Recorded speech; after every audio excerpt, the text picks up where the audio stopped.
डालते हैं इस वक्त जो कमजोरी का रुझान है वो ज़्यादातर कहाँ से आ रहा है? नतीजों वाले शेयर्स में। जैसे दीपक नाइट्राइट की अभी हम लोगों ने सुर्खियों में देखा, 9% स्टॉक कमज़ोर है, 2082 पे ट्रेड करा है।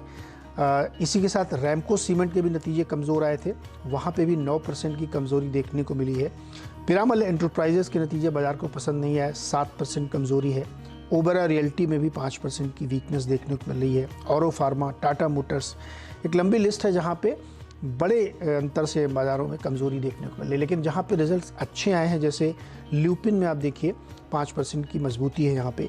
गोदरेज प्रॉपर्टीज नतीजों के बाद अच्छी उसमें कमज़ोरी देखने को मिली थी, लेकिन आज उसमें बाउंस है, 4% 4.5% की तेज़ी वहाँ पे देखने को मिली। अमर राजा में लगातार तेज़ी है नतीजों के बाद से उसमें लगातार हरकत यहाँ पे बनी हुई है और अच्छी खासी तेज़ी आज भी देखने को मिल रही, करीब 2.5% की मजबूती है। एबीबी इंडिया कैपिटल गुड्स की बड़ी लीडर कंपनी है, 2.5% की मजबूती यहाँ पे भी देखने को मिल रही है। तो बाज़ार का रुख समझते हैं, आज के मेहमान से सर्वेंद्र श्रीवास्तव है। सर्वेंद्र, स्वागत है आपका CNBC आवाज़ पर। बाज़ार होल्ड नहीं कर रहा है, इस वक्त नीचे की तरफ रुझान है, क्या ट्रेड बन रहा है निफ्टी में? जी बहुत बहुत नमस्कार नीरज जी। देखिए, थॉट वही है जो लास्ट हफ्ते हमने बोला कि भाई 18,300 के आसपास जहां हमने जो टारगेट्स लग रहे थे वो पूरे हो गए, और अब हमने उसको टाइम दिया और तकरीबन एक 5-6 वर्किंग डेज हमने दिए, और अब ये क्लियरली समझ में आ रहा है कि 18,300 18,350 वो जो 18,380 का हमने एक हाई रखा, आई थिंक उस एरियाज में अब जो है ना 18,300 से लेकर 18,400 के बीच में अब बाजार को काफी सारे हर्डल्स आपको आते हुए दिखेंगे। तो मेरा थॉट यही है कि यहाँ पे या उछाल में बेचने की राय है। अब यहाँ से रिसीवर्ड्स मेरे हिसाब से इन्वर्ट हो चुके हैं, और मेरा मानना यह है कि नेक्स्ट 8 से 10 वर्किंग डेज में बाजार फिसलेगा, और नीचे में मेरे को लगता है 17,400 17,500 के दायरे वापस से खुल गए हैं। तो एक 500 से 600 पॉइंट की तकरीबन और डाउनसाइड है यहाँ पे, तकरीबन 600 से 700 पॉइंट की और डाउनसाइड यहाँ पे मुझे लग रही है। तो अगर किसी को वो ट्रेड लेना है तो आई थिंक 18,386 पे आप एक स्टॉप लॉस लगाएंगे, और यहाँ पे या तो उछाल में अगर आप एक 50-100 पॉइंट और उछाल मिल जाए तो बेचेंगे। राय अब यही है कि मार्केट का नेचर अब थोड़ा सा पलट गया है, और मुझे लग रहा है कि अब ऊपर में सेलिंग आती रहेगी, तो बेच के काम करें। 17,400 17,500 के टारगेट्स नीचे में, और ऊपर में 18,386.60 का आर्ली क्लोजिंग ओनली बेसिस पे एक स्टॉप लॉस लगा के जरूर रखें। निफ्टी में स्पॉट के लेवल्स हैं ये। ओके, स्पॉट में 18,318.86 पे आपका जो है स्टॉप लॉस होना चाहिए, और नीचे 17,500 तक भी जा सकता है ये। सिमिलर मेरे ख्याल में बैंक निफ्टी में भी होगा। जी, बैंक निफ्टी में तो देखिए दायरा एकदम संकुचित है, वहां पे भी 41,000 से लेके 41,600 वो एक 600 पॉइंट की रेंज है, और अब मुझे तो अब 11-12 सेशंस के कैंडल्स वहां दिख रहे हैं। एक बार हम थोड़ा 42 की तरफ गए थे स्पाइक में, बट ब्रॉडली हम उसी रेंज के अंदर रहे हैं। तो और मैं यहाँ पे स्पॉट के लेवल्स की बात कर रहा हूँ, फ्यूचर्स की बात नहीं कर रहा हूँ। तो ब्रॉडली जब हम उन लेवल्स को होल्ड कर रहे हैं, तो मेरा थॉट यहाँ पे ये भी है कि यहाँ पे भी डेफिनेटली मोमेंटम का एक लॉस हो रहा है। यहाँ पे क्लियर कट सेल सिग्नल्स नहीं आए, बट आई थिंक रिस्क यहाँ पे भी बेचने के ही है। मुझे यहाँ भी बैंक निफ्टी में भी खरीदारी करने का मेरा कोई रुझान नहीं है। मेरा थॉट यही है कि यहाँ पे भी बेचने का ही रुझान है।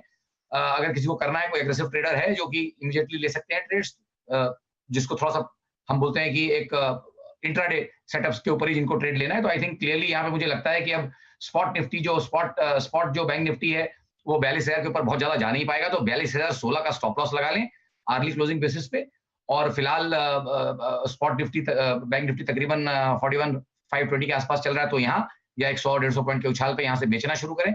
और यहाँ पे भी मेरा मानना ये है कि नीचे में आपको 40,000 40,300 के टारगेट्स बैंक निफ्टी के लिए आपको यहाँ पे आते हुए दिखेंगे। तो दोनों इंडाइसेस में मेरे हिसाब से बेचने की राय है।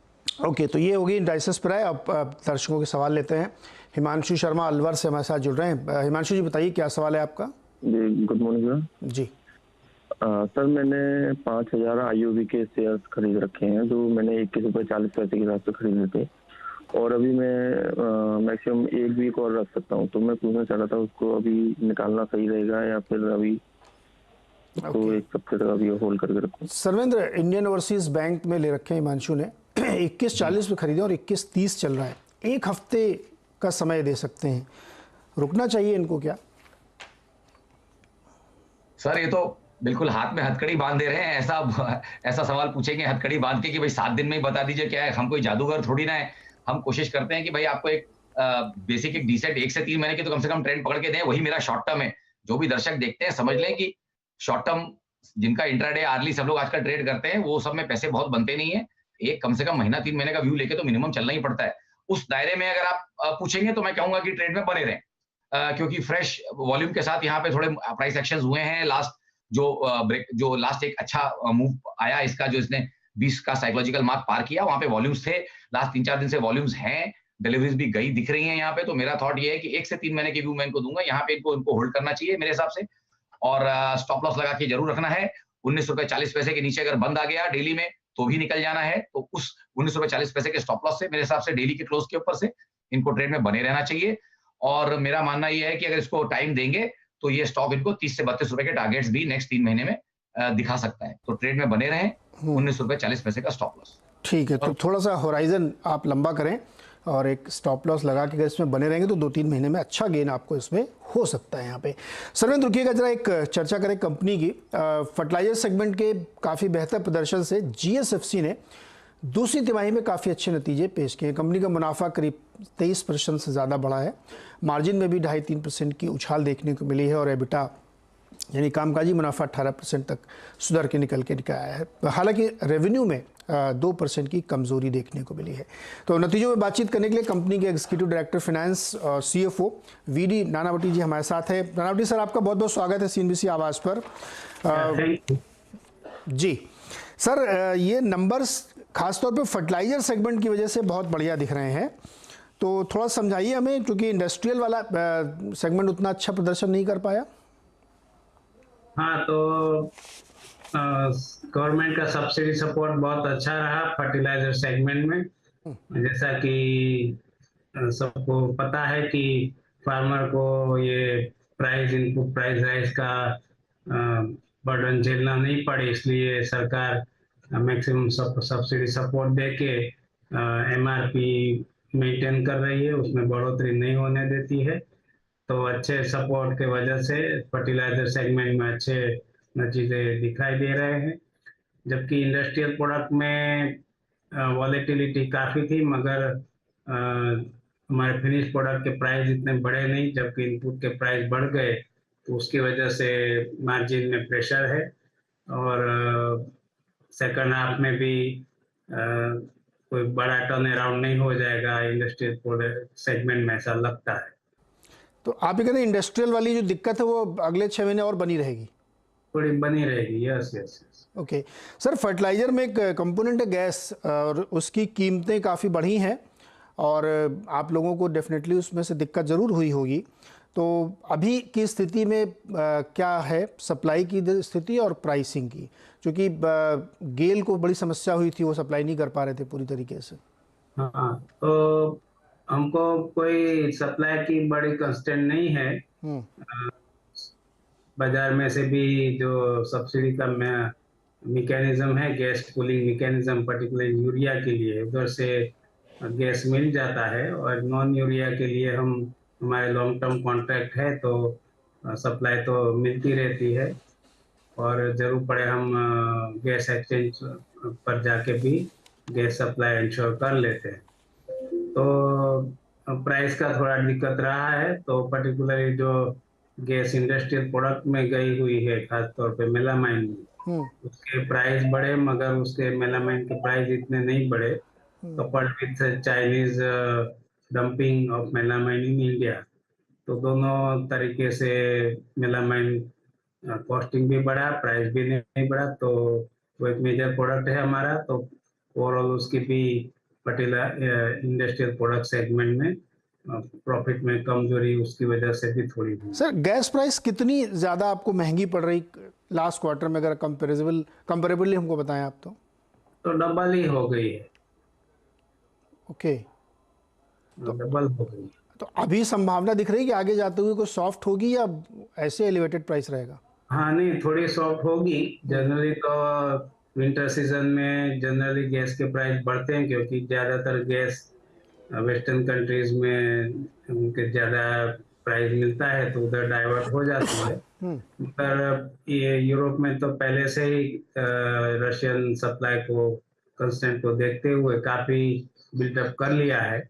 तो हर से ठंड की मौसम जितना इम्पैक्ट नहीं रहेगा, तो आगे जाके सॉफ्ट होगा गैस का प्राइस, ऐसा लगता है। जी। नायडू सर, आप बता रहे हैं कि मेलामाइन की बहुत डंपिंग हो रही है चाइना की ओर से, तो आप लोगों ने सरकार से कोई रिक्वेस्ट करी है कि इसको रोकने के प्रयास करें, एंटी डंपिंग ड्यूटी वगैरह कुछ लगाएं? हाँ, तो मेलामाइन में करीब 10 साल से एंटी डंपिंग ड्यूटी थी, मगर अभी फाइनेंस मिनिस्ट्री बड़े ब्रॉड व्यू ले रही है और ये भी इंटरनेशनल प्रेशर या डब्ल्यूटीओ की रिक्वायरमेंट को देखते हुए हम्म, लोग ज्यादातर अभी एंटी डंपिंग ड्यूटी रेकमेंड या इम्प्लीमेंट नहीं करते हैं। तो जो भी प्रोडक्ट में एंटी डंपिंग ड्यूटी कई सालों से उसकी भी हटा रहे हैं, तो हम्म। उसकी वजह से चाइनीज सप्लायर को फायदा हो रहा है। ओके सर, अच्छा कुछ इंडस्ट्रियल के थोड़ा सा मैं समझना चाहता हूँ, जैसे बेंजीन और कैप्रोलैक्टम वगैरह ये सब ऑटो इंडस्ट्री में बहुत यूज़ होते हैं। राइट। कैसी डिमांड है वहाँ पे सर? डिमांड में तो कोई तकलीफ नहीं है, ऑटो सेक्टर भी अच्छा चल रहा है। हम्म, और दूसरा कैप्रोलैक्टम का यूज टेक्सटाइल सेगमेंट में है, तो हम्म। और हम तो बड़े छोटे प्लेयर है कंपेयर टू कंट्रीज डिमांड। तो डिमांड का कोई वो तकलीफ नहीं है, और प्राइस तो इंटरनेशनल प्राइस से मैच करके बेचना पड़ता है, अदरवाइज तो लोग इंपोर्ट कर लेंगे आपका खरीदने के बजाय। तो प्राइस में बहुत आपको छूट नहीं है। ओके, तो नानावटी जी, मैं जो समझ पा रहा हूँ आपसे बातचीत करके कि मोटा मोटी नेक्स्ट 6 मंथ बहुत कोई एनकरेजिंग नहीं होंगे, सबड्यूट से रहेंगे। नहीं, फर्टिलाइजर में तो अच्छे ही रहेंगे, इंडस्ट्रियल प्रोडक्ट में सबड्यूड रहेंगे, और हमारा टर्नओवर करीब 10,000 करोड़ के ऊपर चला जाएगा पूरे साल के बेसिस पे। तो दैट इज तो 20 से 25% टर्नओवर ग्रोथ हम देख रहे हैं। फर्टिलाइजर अच्छा करेगा, इंडस्ट्रियल प्रोडक्ट में मार्जिन प्रेशर में रहेंगे, दैट इज दी समरी। तो इंडस्ट्रियल में थोड़ी दिक्कत, लेकिन फर्टिलाइजर अच्छा करेगा और गवर्नमेंट का सपोर्ट भी है, सब्सिडी की वजह से वहाँ पे गैस के प्राइसेस भी होपफुली सॉफ्ट होते हुए दिखेंगे। नायडू सर, बहुत बहुत शुक्रिया हमारे साथ जुड़ने के लिए और हमसे बातचीत करने के लिए। शुक्रिया। जीएसएफसी, सर्वेंद्र, जीएसएफसी का चार्ट देखिए, आपने मैनेजमेंट की बातचीत भी सुनी, चार्ट पे क्या रखला? देखिए, एक अच्छा करेक्शन तो यहाँ साल का तकरीबन हो गया है। 200 वाला आवाज को आज 130 में आपको मिल रहा है, तो तकरीबन आप देख लीजिए कि यहाँ पे मोटा मोटी एक 30% का करेक्शन, 35% का करेक्शन यहाँ पे हो गया है। थॉट यहाँ पे अब यही है कि देखिए, प्राइस में डैमेज हो गया है ट्रेंड में, और लॉन्गर टर्म जो सपोर्ट्स हैं उनके नीचे अब ये ट्रेड कर रहा है। तो 145 150 के जो लेवल्स इसने तोड़े, अब डेढ़ दो महीने से तकरीबन उसके ऊपर जा नहीं पा रहा है। तो मेरे लिए वो एक कंसर्न है, और मेरा मानना ये है कि एक दायरा पकड़ के रखेगा, और वो दायरा मोटा मोटी ट्रेडिंग का मुझे लग रहा है कि इस केस में रहेगा 110 रुपए से लेके 135-40 रुपए तक। तो मोस्टली रेंज बाउंड ट्रेडिंग है, थोड़ा टाइम लेगा, थोड़ा डाइजेस्ट करेगा, उसके बाद ये चलेगा। तो अगर किसी को ट्रेड करना है तो आई थिंक सेफ जोन जो बाइंग का है वो तकरीबन 110 के आसपास है। तो अगर वहां ये आता है तो डेफिनेटली बाय साइड के रिजॉर्ट्स बन जाएंगे। But in the mean time, जब तक ये 140 145 के ऊपर बंद नहीं कर रहा, तब तक नया मोमेंटम नहीं आएगा। ओके, तो जीएसएफसी पी आर निकल के आ रही है, मैनेजमेंट की कमेंट्री आपने अभी सुनी। वापस लौटते हैं अपने दर्शकों की तरफ। अरुण कुमार जी हैं दिल्ली से हमारे साथ। अरुण जी नमस्कार, बताइए क्या सवाल है आपका? Good morning sir. Sir, Tata powers के शेयर्स लिए हुए हैं 224 पर और 500 शेयर्स हैं, बट मैं ये पूछना चाहता हूँ कि मैं कब तक होल्ड कर सकता हूँ या उसको सेल करूँ? सरविंद, होल्ड करें या सेल टाटा पावर? देखिए, एकदम कॉस्ट के आसपास ही हैं, थोड़ा मुनाफा भी इनको यहाँ है। आई थिंक मेरे को जो अभी फिलहाल सेटअप्स लग रहे हैं उसमें कोई बहुत ज्यादा क्लियर रुझान नहीं निकल रहा। बट मेरा मानना ये है कि ये भी एक चीज क्लियर है कि 240 250 के ऊपर ये टिक नहीं पाया है लास्ट तकरीबन 6 महीनों में। तो लास्ट 5-6 महीनों का अगर मैं रुझान देखूं तो बहुत ज्यादा 240 के ऊपर टिका नहीं है, और 240 250 के ऊपर टिका नहीं, तो अभी ऑलरेडी 230 चल रहा है। तो इंक्रीमेंटली बहुत ज्यादा अपसाइड, 7-8% का एक अपसाइड पॉसिबल जो है वो पॉसिबल हो सकता है। बट हमको ये भी मान के चलना पड़ेगा कि नीचे में जब फिसलता है तो तकरीबन जाता है 200 रुपए तक। तो यहाँ से रिस्क रिवॉर्ड के बेसिस पे मुझे लगता है कि डाउनसाइड्स ज्यादा हैं, अपसाइड्स कम हैं। और अब इनके या तो कॉस्ट पे स्टॉप लॉस तो लगा लें, ये तो पक्की सी बात है। कॉस्ट के नीचे इसमें लॉस ना करें, कॉस्ट पे एक स्टॉप लॉस तो जरूर लगाएं। और अगर 7-8 रुपए के मुनाफे में अगर खुश हैं तो यहाँ पे भी मुनाफा थोड़ा बांध सकते हैं, नहीं तो एटलीस्ट 240 के आसपास तो बिल्कुल मेरे हिसाब से इनको मुनाफा बांध लेना चाहिए। और फिलहाल जब तक अगर ट्रेड में बने हुए हैं तो कॉस्ट के ऊपर स्टॉप लॉस जरूर लगा के रखें, क्योंकि अगर ये फिसलेगा तो ये 200 तक जाएगा। ओके, तो ये राय बन के आ रही है टाटा पावर में कि आपको क्या करना चाहिए। अगला सवाल लेते हैं, सुरेश कुमार गोयल जी हैं सिलीगुड़ी से। सुरेश जी नमस्कार, क्या सवाल है आपका? नमस्कार जी, मैं IOC है 1069 का बाइंग है। ओके, सरवेन, आईओसी पे बहुत सारे इन्वेस्टर्स ने, मेरे ख्याल में सर सुरेश जी, आपने कब खरीदा था ये मेरा प्राइस 1 महीना 1.5 महीना हो गया होगा। 1-1.5 महीना हुआ है। तो लगभग जिस प्राइस के आसपास इसमें बोनस हुआ था उसी के आसपास लोगों ने लिया था। अभी इनको थोड़ा सा फ़ायदा हो रहा है, लगभग मतलब बहुत ही मामूली सा ब्रेक इवन पे ही हैं ये। तो आईओसी में क्या राय बनती है? अभी इनके जो रिजल्ट्स आए थे वो दर्शकों के लिए बता दूं मैं कि उसमें जितने ख़राब की उम्मीद थी उतने ख़राब नहीं आए थे। वो इसका कारण ये था कि एलपीजी की जो सब्सिडी मिली थी उससे नतीजे अच्छे दिखने लगे थे, लेकिन अभी भी दिक्कत है कंपनियों के ऊपर। अभी देखिए, हम लोग जीएसएफसी से बात कर रहे थे तो गेल की तरफ की समस्याएं सामने आ रही थी। तो आईओसी बताइए, चार्ट पे कैसा लग रहा है? सुरेश जी को क्या करना चाहिए? सुरेश जी को देखिए नीरज जी, यहाँ पे मेरा मानना है कि 60 रुपए से बहुत ज्यादा नीचे नहीं जाएगा फिलहाल, तो ये रुझान बन रहा है। और ठीक है, यहाँ पे कई लोग पुराने टाइम से बहुत लोग खड़े होंगे, ये तो बहुत लकी हैं कि इन्होंने हाल फिलहाल में लिया है, बट 60-70 रुपए की रेंज में बहुत लोग लेके इसको पेशेंस से बैठे हैं। यहाँ पे डिविडेंड यील्ड आपको बहुत अच्छी मिल रही है, तो वो आपके लिए एक प्लस पॉइंट है कि भाई अगर आपने थोड़ा टाइम इसको दे दिया तो कोई हर्जा नहीं है। साल भर अगर आपने इसको दे भी दिया तो आपको 10-12% तो ऐसे ही ये कमा के दे देगा। मेरा थॉट है कि ट्रेड में बने रहना चाहिए, और मेरा मानना है कि एक 60 से लेकर 90 की रेंज है, वो ट्रेड होगी। फिलहाल लोअर एंड से चलना शुरू किया है, मुझे लगता है कि 88-90 तक के ऊपर में जाएगा। तो आई थिंक ये इस रेंज को ट्रेड करते रहें। ये रेंज मेरे हिसाब से नेक्स्ट 6-9 महीना इसमें होल्ड रहेगी। तो समझदार निवेशक के जैसे 60 के आसपास अगर ले रहे हैं तो 90 के आसपास निकल जाए, फिर दोबारा 60 में लेने का मौका मिलेगा। ऐसे 2-3 राउंड मुझे लगता है इसमें नेक्स्ट 6 से 9 महीने में प्ले आउट होंगे। तो ट्रेड में फिलहाल बने रहें, 60 रुपए के नीचे स्टॉप लॉस रखें और 85 से 90 की रेंज में मुनाफा बांधने की कोशिश करें। मेरे हिसाब से 1 से 3 महीने का समय लगेगा, बट वहां आना चाहिए इसको। ओके, तो ये राय नहीं, इंडियन ऑयल कॉर्पोरेशन में एक रेंज में अभी प्ले कर रहा है, लेकिन आप बैठ रहिए तो आपको उसमें आगे जाते हुए फ़ायदा हो सकता है। अगला सवाल है चरण सिंह जी का, जो मानेसर हरियाणा से हमारे साथ जुड़ रहे हैं। चरण सिंह जी, नमस्कार। नमस्कार सर जी। जी बताइए सर। सर मेरे पास कावेरी सीड और EIL है। ओके, दोनों आपने लॉन्ग टर्म के लिए? अच्छा जी सर। EIL आपने लिया है 82 रुपये पे? जी सर। सरवेन, इंजीनियर्स इंडिया लिमिटेड वही है ना? Engineers India limited. जी सर, जी सर। ये भी एक ऐसा शेयर है जिसने निवेशकों को बहुत तंग किया है। मतलब ये तो फिर भी इन्होंने काफ़ी नीचे पे लिया है। मतलब अभी हाल फिलहाल कब का है चरण सिंह जी? आपने कब खरीदा EIL? सर ये अभी तो मेरे पास 300 की जगह 1000 क्वांटिटी हो गया है। अच्छा, एवरेज करके लिया है? जी सर। नहीं, अभी एवरेज तो मेरी और नीचे आ गई होगी। अभी मैंने 500 शेयर 64 के रेट पे भी लिया था ना अभी। तो एवरेज तो हिसाब से आपको ठीक ठाक प्राइस बन गया फिर तो? हाँ जी, अभी मेरे हिसाब से अभी 1-2 रुपए प्रॉफिट में ही चल रहा हूँ सर अभी मैं।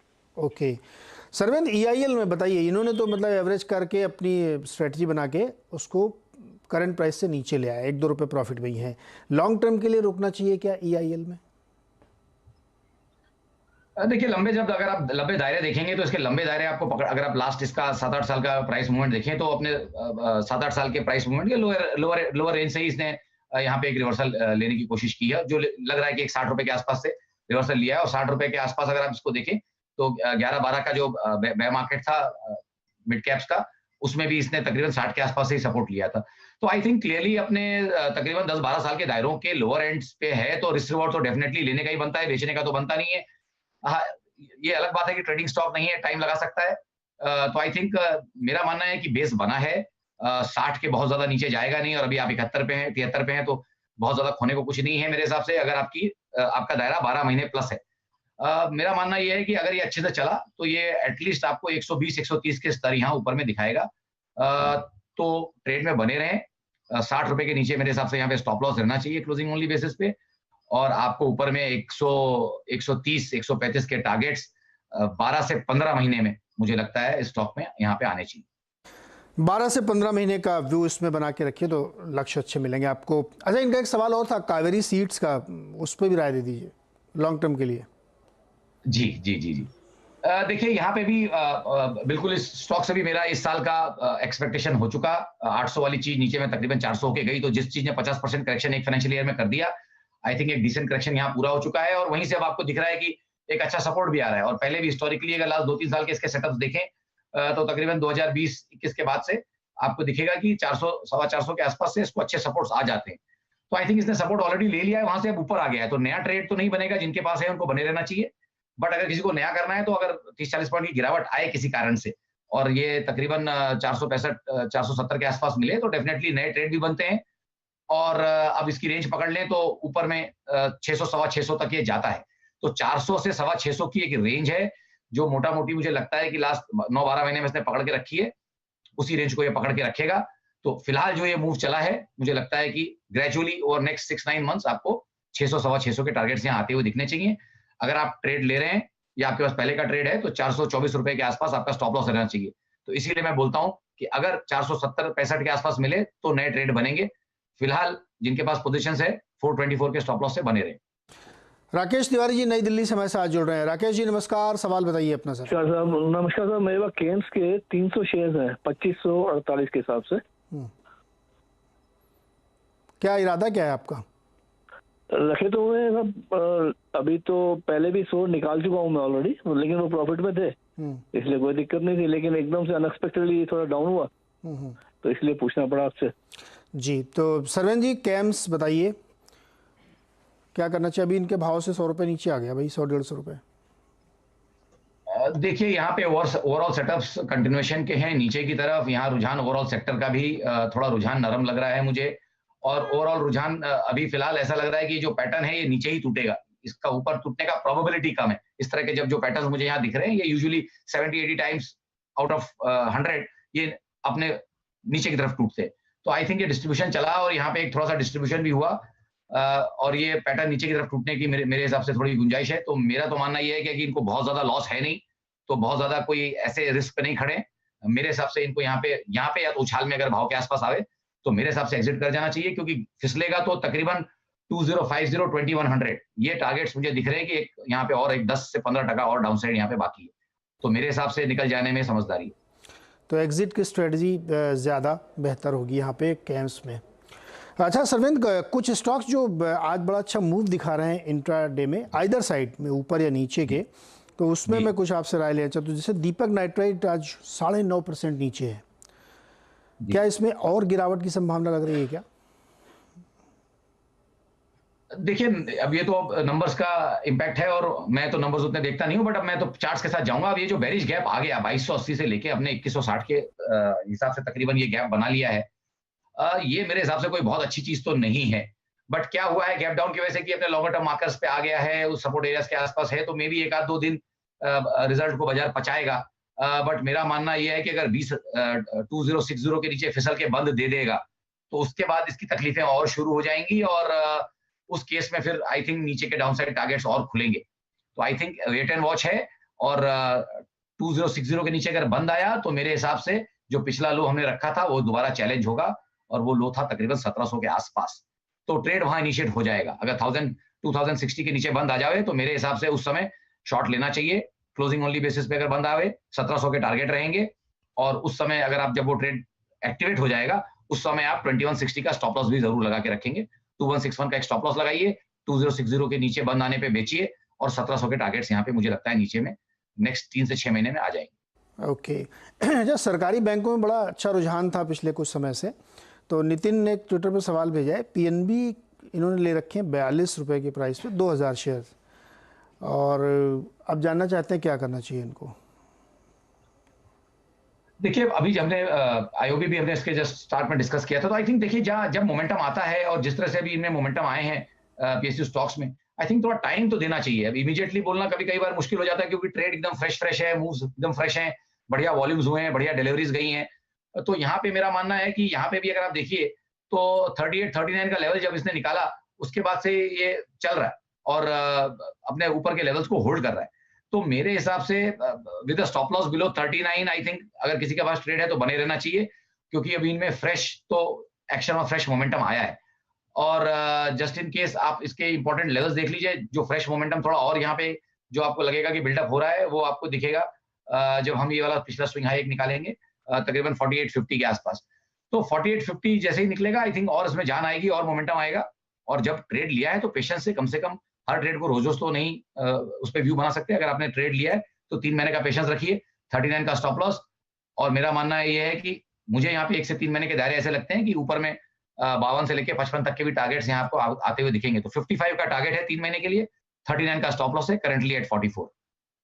साहिल कालरा, टाटा एलेक्सी पे सवाल है इनका। 9,000 के भाव पर इन्होंने 50 शेयर लिए, 9,000 पे हैं। टाटा एलेक्सी दिखाइए आज की तारीख में क्या 6900 का भाव चल रहा है। सर्वेंद्र, बहुत ऊपर लिया इन्होंने टाटा एलेक्सी साहिल ने, क्या करें ये? जी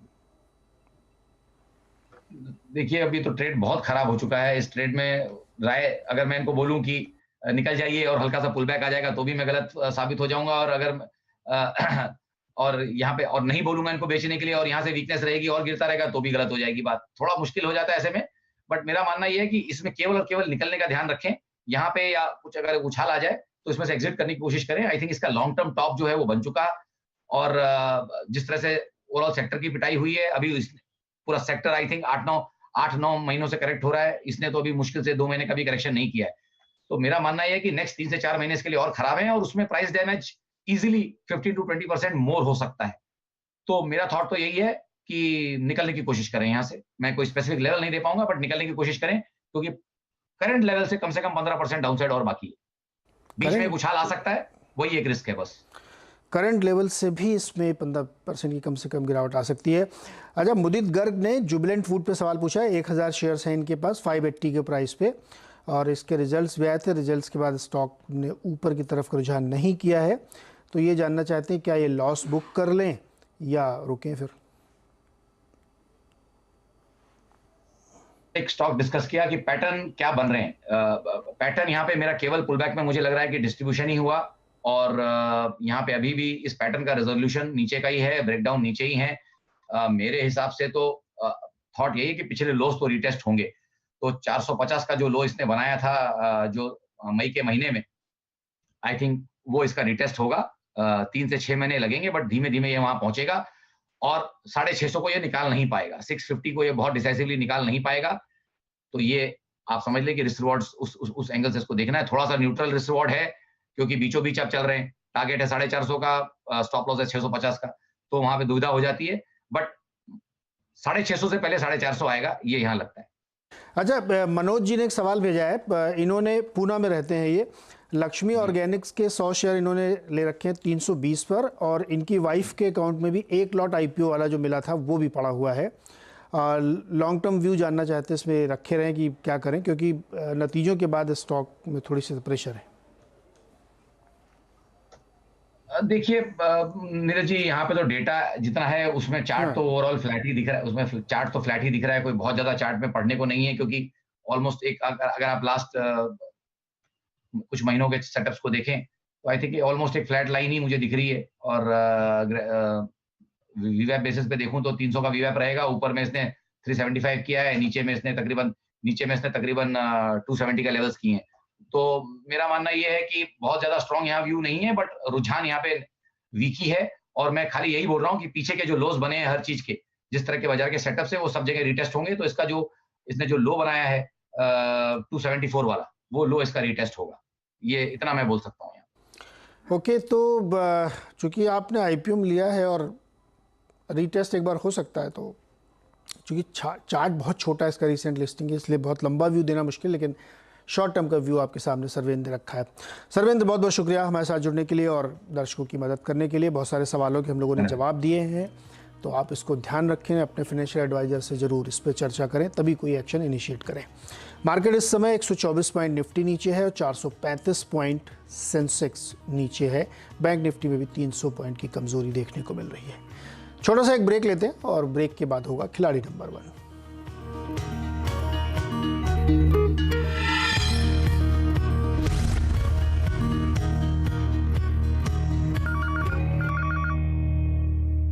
फ्यूचर एक्सप्रेस में आप सभी का स्वागत है।